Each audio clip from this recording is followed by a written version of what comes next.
ប្រាក់ឈ្នួលសុទ្ធសាធបងប្អូនកម្មករនយោជិតរបស់យើងតែងតែហៅថាប្រាក់ខែគោលថ្ងៃនេះខ្ញុំនឹងធ្វើការចែករំលែកអំពីរបៀបគិតប្រាក់ឈ្នួលសុទ្ធសាធឬប្រាក់ខែគោលប្រចាំថ្ងៃនិងប្រចាំម៉ោងវីដេអូនេះចែករំលែកទៅបងប្អូនកម្មករនយោជិតសម្រាប់ជាការយល់ដឹងអំពីវិធីសាស្ត្រក្នុងការគិតប្រាក់ឈ្នួលសុទ្ធសាធឬប្រាក់ខែគោលប្រចាំថ្ងៃនិងប្រចាំម៉ោង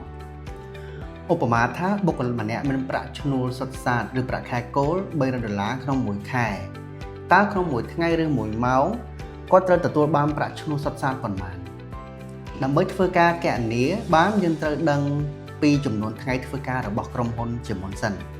តើក្រុមហ៊ុនធ្វើការពីថ្ងៃច័ន្ទដល់ថ្ងៃសុក្រតើក្រុមហ៊ុនធ្វើការពីថ្ងៃច័ន្ទដល់ថ្ងៃសៅរ៍មួយព្រឹកឬក៏កន្លះថ្ងៃ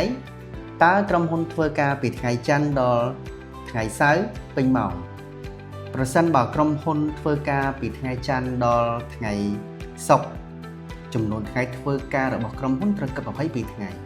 ប្រសិនបើក្រុមហ៊ុនធ្វើការពីថ្ងៃច័ន្ទដល់ថ្ងៃសៅរ៍កន្លះថ្ងៃ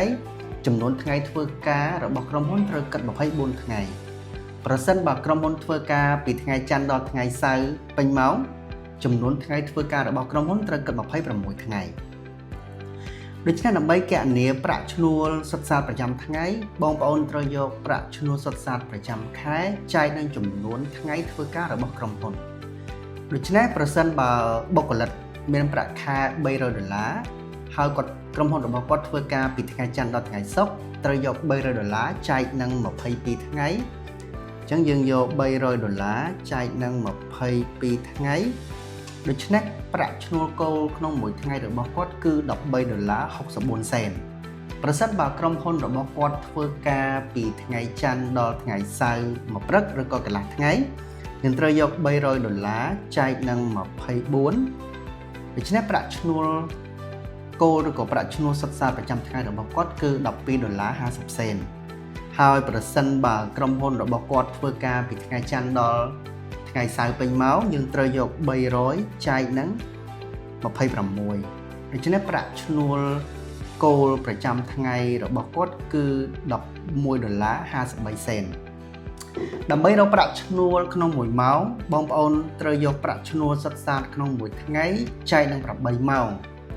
ដូច្នេះប្រសិនបើគាត់ធ្វើការពីថ្ងៃក្រុមហ៊ុនរបស់គាត់ធ្វើការពីថ្ងៃច័ន្ទដល់ថ្ងៃសុក្រហើយគាត់មានប្រាក់ឈ្នួលគោល$300ត្រូវយក$300ចែកនឹង22បន្ទាប់មកទៀតចែកនឹង8ដូច្នេះក្នុងមួយម៉ោងគាត់ត្រូវទទួលបានប្រាក់ឈ្នួលគោលឬក៏ប្រាក់ឈ្នួលសុទ្ធសាធ$1.70សេនដូចគ្នានេះដែរប្រសិនបើគាត់ធ្វើការពីថ្ងៃច័ន្ទដល់ថ្ងៃសៅរ៍មួយព្រឹក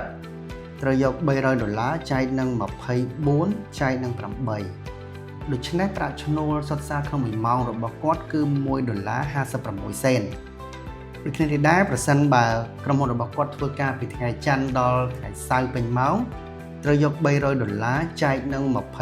26ចែកនឹង8ដូច្នេះប្រាក់ឈ្នួលគោលរបស់គាត់គឺ$1.44សេនខ្ញុំសង្ឃឹមថាវីដេអូនេះមានប្រយោជន៍ដល់បងប្អូនកម្មករនយោជិតទាំងអស់គ្នាក្នុងការស្វែងយល់អំពីការគិតប្រាក់ឈ្នួលគោលប្រចាំថ្ងៃនិងប្រចាំម៉ោង